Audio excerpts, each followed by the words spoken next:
वंदितो शक्ति सिद्धे धूमचल मनोवंगनिम पत्ते बोचामी समय पाहो मिडमो सिद्ध के विली वर्धम नमो वरियंताड़म नमो सिद्धाड़म नमो आयियाड़म नमो वज्जायाड़म नमो लोय सौविसाहूड़म।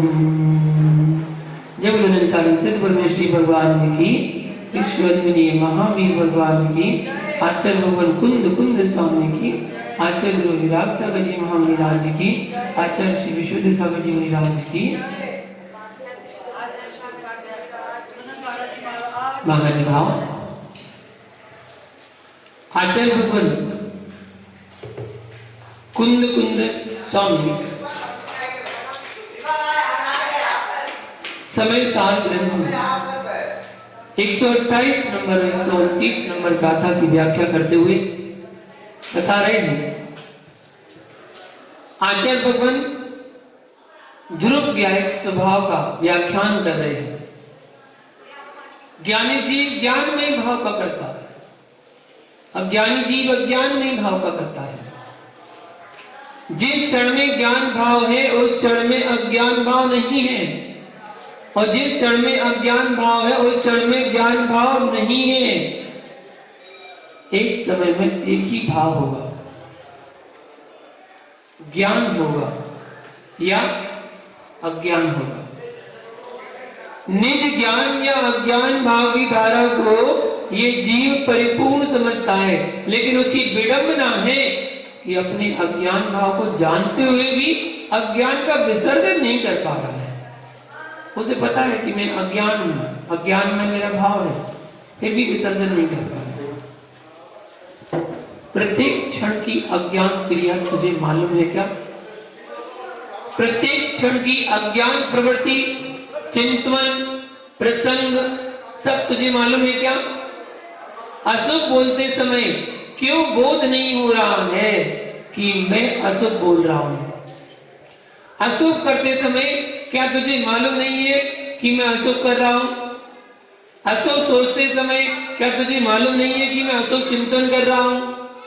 इन सब में बुद्धि लगाता है और बुद्धि पूर्वक अशुभ कर रहा है, और यह मालूम नहीं है कि अशुभ से अशुभ ही होगा।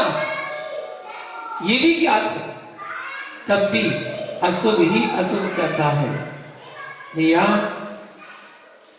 अशुभ को ही देखा, अशुभ को ही सुना, अशुभ का ही वेदन किया, अज्ञान को ही जाना, अज्ञान को ही माना, अज्ञान को ही सुना, अज्ञान को ही किया और अज्ञान को ही स्मरण किया।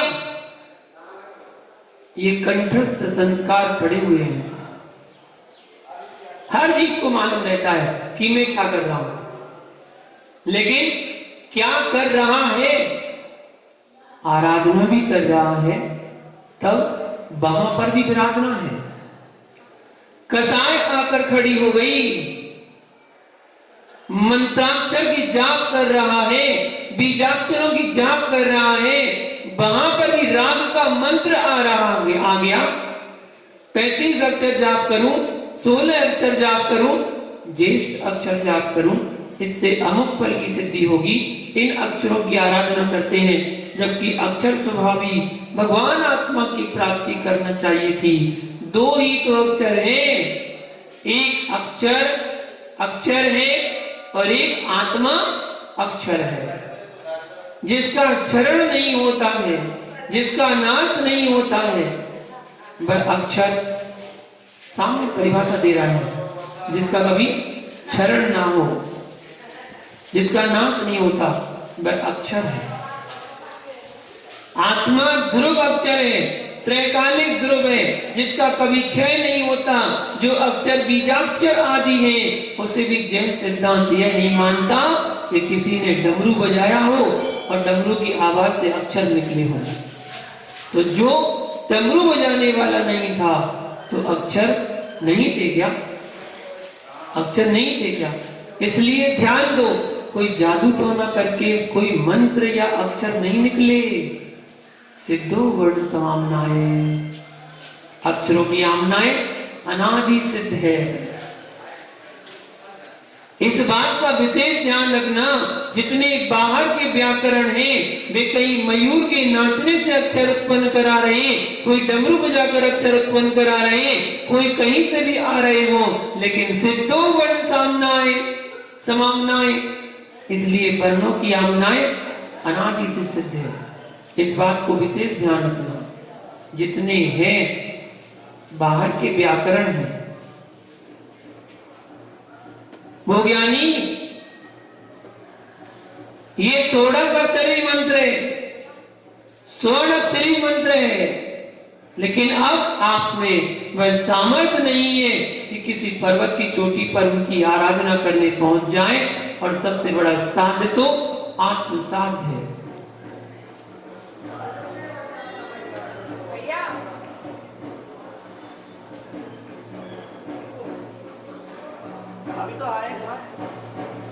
तुम देख, आत्म सिद्धि के लिए साधना करना चाहिए, संपूर्ण सिद्धियां छोड़ देनी चाहिए। आत्म सिद्धि के लिए साधना करोगे तो जगत की कोई सिद्धि स्वयं आ जाएगी। यदि आपने परमात्मा की आराधना की है और लौकिक सिद्धि का उद्देश्य करके भी की है, तो ज्ञान रूप क्रिया होते हुए अज्ञान भूत परिणाम है। कोटि शिला को उठाने के लिए नारायण 8 उपवास करता है। चक्रवर्ती वज्र गुफा में प्रवेश करने के लिए 8 उपवास करता है।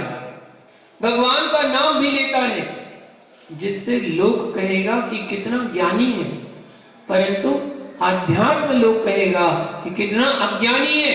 8 दिन भूखा रहा, किसके लिए? लौकिक सिद्धि के लिए। ध्यान से समझना, लौकिक सिद्धि के लिए की साधना आपके संसार का ही साधन है, जबकि आत्म सिद्धि के लिए की गई साधना संसार सुख भी देगी और आत्म सुख भी देगी। चरम शरीरी के द्वारा की गई आराधना निश्चय रूप फलित होगी, अचरम शरीरी के द्वारा की गई साधना अभ्युदय रूप फलित होगी, परंपरा से निश्रेयस का कारण होगी। इसलिए संपूर्ण विकल्प छोड़कर साधना की आवश्यकता है। परमार्थ सिद्धि की भावना भी जब परमार्थ से दूर कर देती है, तब लौकिक सिद्धि की भावना परमार्थ में कैसे बिठा पाएगी? परमार्थ सिद्धि की भावना भी बार बार चिंतन कर रही हो तो वह भी तनाव है और वह परिवार से दूर रख रही है, तो लौकिक सिद्धि की भावना आपको कैसे परमार्थ दिखा पाएगी? पुरुषार्थ करो पुरुष के लिए। हे पुरुष, पुरुषार्थ करो, पर के लिए पुरुषार्थ छोड़ दो। पुरुष अर्थात आत्मा, इसलिए उस पुरुष की सिद्धि के लिए पुरुषार्थ तो करो, लेकिन अन्य सिद्धि के लिए पुरुषार्थ की आवश्यकता नहीं है। पुरुष के लिए पुरुषार्थ करना चाहिए, वही ज्ञान भाव है, शेष सब अज्ञान भाव है। जितनी कुशलता, जितनी बुद्धि, जितनी प्रज्ञा आपकी पर की वंचना में दौड़ती है, ध्रुव सत्य है कि पर की वंचना उसके कर्मोदय पर है, परंतु तेरी वंचना निश्चित है। वंचना करने वाले की वंचना अर्थात मायाचारी छल कपट जो सिद्धालय से बचा ले, उसका नाम वंचना है। तेरी सिद्धालय से रक्षा करेगी वंचना। पाप की परिभाषा सुनी आपने? जो आत्मा की पुण्य से रक्षा करा दे, उसी का नाम पाप है। क्या कहा? जो आत्मा की पुण्य से रक्षा करा दे, उसी का नाम पाप है। और जो आत्मा की पापों से रक्षा करे, उसका नाम पुण्य है। पूज्यपाद स्वामी सर्वार्थ सिद्धि ग्रंथ में कह रहे हैं कि जिससे आत्मा की पुण्य से रक्षा हो, उसका नाम पाप है, और जिससे आत्मा की पाप से रक्षा हो, उसका नाम पुण्य है। अब आप देख लीजिए कि क्या करना है। इसलिए भैया, जितना ज्ञान तुम्हें प्राप्त हुआ है, विश्वास रखो, आज भी इतना ज्ञान है। सिद्धालय में जाने के लिए बहुत ज्ञान नहीं चाहिए, ध्यान रखना। सिद्धालय में जाने के लिए बहुत ज्ञान नहीं चाहिए, नरक जाने के लिए बहुत ज्ञान चाहिए। सिद्धालय जाने के लिए अधिक ज्ञान नहीं चाहिए, नरक जाने के लिए बहुत ज्ञान चाहिए। क्यों? छल कपट करने के लिए बुद्धि चाहिए कि कैसे छिप छिप कर पाप करें, कोई पकड़ भी ना पाए। अहो, नरक जाने के लिए कितना ज्ञान आपको लगाना पड़ता है, लेकिन सिद्ध बनने के लिए कुछ नहीं है। सहज में बैठना पड़ता है, हाथ पर हाथ रखकर बैठना पड़ता है, जहां कुछ सोचने समझने की जरूरत नहीं है, चित्त को एकाग्र करना पड़ता है, बाकी तो सब हो जाता है। सिद्ध बनने के लिए कुछ भी नहीं करना पड़ता, बस ज्ञान को ज्ञान में ही लगाना पड़ता है, किसी दूसरे में नहीं ले जाना पड़ता है। भैया, सिद्ध बनने के लिए इतना मात्र करना पड़ता है कि ज्ञान का उपयोग पर में नहीं करना पड़ता है। सिद्ध बनने के लिए ज्ञान का उपयोग निज के लिए करना पड़ता है। इससे तो किसान अच्छा है, उसे इतना ज्ञान होता है कि भैंस के दूध को भैंस को ही पिला देता है, भैंस के दूध को भैंस को ही पिला देता है। क्यों? दूध में वृद्धि हो जाती है। ज्ञान का प्रयोग ज्ञान में कर देगा तो ज्ञान केवल ज्ञान रूप प्रकट हो जाएगा। जो जीव निज ज्ञान को प्रयोग मति श्रुत ज्ञान में ही लगाता है, वह नियम से केवल्य को प्राप्त होता है। इसमें कोई शंका नहीं है। किंचित भी शंका हो तो सीमंदर स्वामी से पूछ कर आओ। जो जीव ज्ञान का प्रयोग ज्ञान में ही बनाता है, वह नियम से केवल्य को प्राप्त होता है। ध्रुव सत्य है कि वे ही केवली बन पाते हैं जो ज्ञान का उपयोग ज्ञान में लगाते हैं। जब तक निज ज्ञान का उपयोग निज ज्ञान में नहीं लगा पाएंगे, तब तक ज्ञानियों नाम रटते रहो, लेकिन केवल्य को प्राप्त नहीं कर पाएंगे। कितनी सरल भाषा का प्रयोग कर दिया है कि ज्ञान का प्रयोग ज्ञान में ही लगाइए, या ज्ञान को ही ज्ञेय बनाइए, निज ज्ञान को ही निज ज्ञेय बनाइए, निज ज्ञान को ही निज ध्येय बनाइए, निज ज्ञान को ही निज ध्याता बनाइए। निज ज्ञान को ही तेरा ध्येय होगा, यही निर्वाण का साधन होगा। जिसको ध्यान ध्येय ध्याता का विकल्प समाप्त हो गया, वही सच्चा ध्याता है। जितना व्यवहारी तत्व पर दृढ़ सिद्धांत है, उतना आत्म तत्व पर नहीं दिखाई देता है। कभी यहाँ खेत था और अब कितनी ऊंची ऊंची अट्टालिकाएं दिखाई दे रही हैं। शिखरबंद जिनालय जिसमें ध्वजा फहरा रही है। तुम्हारा ज्ञान का कितना उपयोग हुआ कि एक एक क्षण को आपने इतने विशाल जिनालय में लगा दिया, घर की अट्टालिकाओं में लगा दिया। ज्ञान का उपयोग किया कि नहीं किया? और आप जैसा कमाते हो, कितना सोचते हो, परिवार को, रिश्तेदार को, धर्म के क्षेत्र में भी लगाते हो, सब आप सोच कर रखते हो। कुछ वैद्यों को भी देना पड़ता है, कुछ रोगी भी होते हैं, सब सोचकर आप बैठते हो। तब भी आप इतना विवेक रखते हो कि धन में जुड़े रहते हो। इतना खर्च करने के बाद भी आप धनी हो, कितना सुरक्षित रख लेते हो। भैया, पर द्रव्य पर तू इतना विवेक लगाता है, पर द्रव्य पर तू इतना विवेक लगाता है कि कैसे बचत बैंक खोलना चाहिए। भैया, तेरी निज ज्ञान धारा निज द्रव्य का गुण है। उस निज द्रव्य के गुण के लिए तू कहां कहां मल की नाली में डोलता है, भोगों की नाली में फेंकता है। वह ज्ञान ही तो चाहता है। ज्ञेय कहां गया? तेरा ज्ञान ही तो गया। अपने ज्ञान को अपने ज्ञेय में लगा लेता तो हे ज्ञानी, विश्वास रखो, पता नहीं कहां से कहां पहुंचता। अज्ञानमयी भाव का कर्ता पर द्रव्य नहीं है। अज्ञानमयी भाव का कर्ता स्वयं तू ही है। ज्ञान अज्ञान में झूल रहा है, ये शब्द झूल रहा है। ज्ञान कभी भी अज्ञान में झूला नहीं है। तेरा अज्ञान ही अज्ञान में झूला झूल रहा है, जिसे आप ज्ञान और अज्ञान का झूला कह रहे हो। विश्वास रखना, अभी तक ज्ञान के पास पहुंचे ही नहीं हो। अज्ञान तो अज्ञान में ही झूलता रहा। और कैसे झूला? जब जीव को जो विषय अच्छा लगता था वहां से आया और कसाय में चला गया, राग में गया, वहां से आया तो द्वेष में चला गया। वह उत्तर दक्षिण घड़ी के पेंडुलम की तरह ही चलता रहा। दिशाएं तो चार थी, वह पूर्व पश्चिम में पहुंचा ही नहीं है आज तक। अहो, लगता ऐसा था कि ज्ञान अज्ञान में जा रहा है, यानी वह अज्ञान ही अज्ञान में गया है।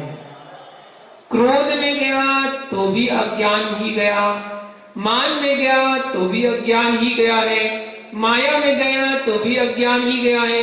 क्या कदाचित आपने इसके साथ शुभ भाव भी किए कि चलो अब कुछ करो, भविष्य के लिए पुण्य की जरूरत है? वह भी अज्ञान भाव है। यानी बिना सोचे बिना इच्छा के तूने शुभ भाव भी नहीं किया। शुभ भाव भी किया तो पहले व्यापार किया। शुभ भाव अगर एक बार ज्ञान का स्पर्श कर लेता तो तेरा अज्ञान भाव में आने का मन ही नहीं करता, ज्ञान में गया ही नहीं, लिया ज्ञान की अनुभूति ही नहीं ली है। वह ज्ञानानंदी आत्मा अवश्य कहता। ज्ञानानंदी शब्द रूप तो समझ लिया है लेकिन स्पर्श नहीं किया है। जिस दिन ज्ञानानंदी का आनंद ले लेगा उस दिन अमुक अमुक जीव कुछ नहीं है। जैसे पत्थरों की चट्टानों पर चलते चलते रहते हैं परंतु सब चट्टाने ही दिखाई देती हैं, किसी में आत्मभाव नहीं दौड़ता है। ऐसे ही जगत के जितने द्रव्य हैं चट्टान रूप दिखाई देते हैं। ये ज्ञानानंदी भगवान आत्मा निज में रहती है, वहां लक्ष्य होता है, फिर कुछ भी नहीं दिखाई देता है। अरे ज्ञानी, जैसे कामी पुरुष को इच्छित कामनी के मिलने पर जिस भवन में तू कामनी का सेवन कर रहा है उस भवन में तेरे गुरु माता पिता पूरा कुटुंब निवास करता है, पूरी संपत्ति वहां रहती है, लेकिन जिस समय तू कामनी में लीन रहता है उस समय संपूर्ण कामनाओं को शून्य कर लेता है। माँ को भी नहीं ध्याता है, पिता को भी नहीं ध्याता है। जैसे कामनी में लीन है वैसे आत्मरमणी में लीन हो जाता। यही ज्ञानानंद स्वभाव है। इतना शून्य तू कब हुआ? जब करते में भी पता नहीं किस किस को देखता है। स्वाध्याय करते हुए भी ध्यान जा रहा है कि मुझे कितने लोग देख रहे हैं कि मैं स्वाध्याय कर रहा हूं। उपदेश देते हुए चिंतन चल गया कि उपदेश कितने लोग सुन रहे हैं, भीड़ आएगी नहीं। दृष्टि पर दृष्टि है, परादृष्टि है। जो समय सार का ज्ञानानंद है वह पर से अत्यंत भिन्न है। समय सार का ज्ञानानंद जो है अनंत बिंब से भिन्न है। या समय सार का आनंद पांच पापों की लीनता है। कैसे? ये तो ऐसा होता है कि समय सार की प्रारंभ करते हैं तो लोग ऐसे निहारते हैं कि किस लोक में चर्चा कर रहे हैं, क्या सुन रहे हो। जीव दिन निकालने के लिए अनेक भौतिक सामग्री जोड़ रहा है। बहुत सारा परिग्रह जो आपके घर में बढ़ गया है वह व्यर्थ का मात्र इसलिए बढ़ा है कि 24 घंटे कैसे निकालें।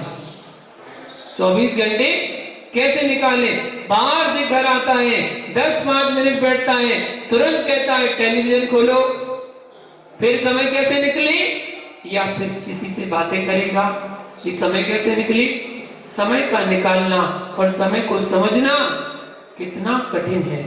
ध्यान दीजिए, समय निकालने के लिए तू टेलीविजन देखता है। ध्यान दीजिए, बता रहे समय निकालने के लिए तू टेलीविजन देखता है। समय निकालने के लिए झुंड बनाकर बातें करने के लिए बैठते हैं। ये तो आश्चर्य है कि यहाँ मौन बैठे हैं। समय निकालने के लिए घर में कितने कितने साधन जुटाकर रखे हुए हैं। बाहर तुम्हें समय निकालने के लिए साधन जुटाने पड़ रहे हैं और यहाँ समय साथ जी की कक्षा में बैठते ही समय कम पड़ता है। ऐसे भी कोई तो है जिसमें समय नहीं निकालना पड़ता है, समय ही निकल रहा है, समय में ही जा रहा है। जो लौकिक द्रव्य है उनकी सत्ता आपको माननी ही पड़ेगी। जब तक लौकिक द्रव्य की सत्ता नहीं स्वीकारोगे तो परमार्थ द्रव्य को समझोगे कैसे? आपको टेलीविजन भी स्वीकारना पड़ेगा, आपको सिनेमा हॉल भी स्वीकारना पड़ेगा, नाट्यशाला भी स्वीकारना पड़ेगी, समूह शरण भी स्वीकारना पड़ेगा। नाट्यशालाएं समूह शरण में होती हैं। जीव हम की पहचान होती थी।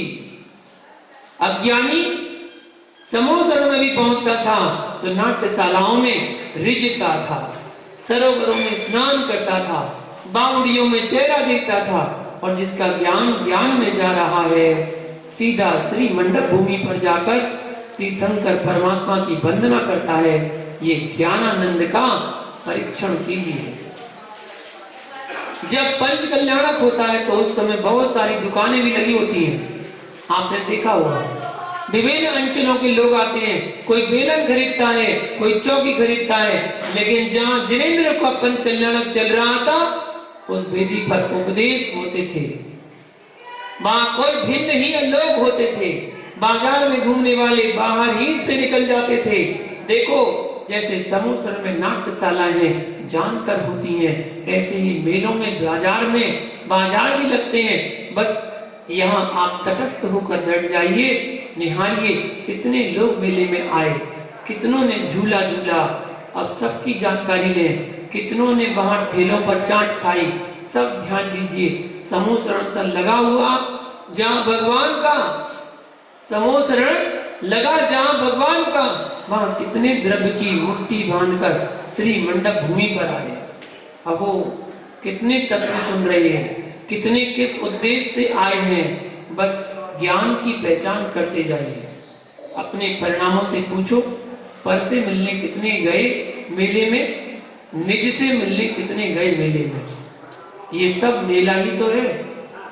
मिल लो, मिला है, इच्छा तेरी है कि किससे मिलना है। परमार्थ भी मिला है और संसार भी मिला है।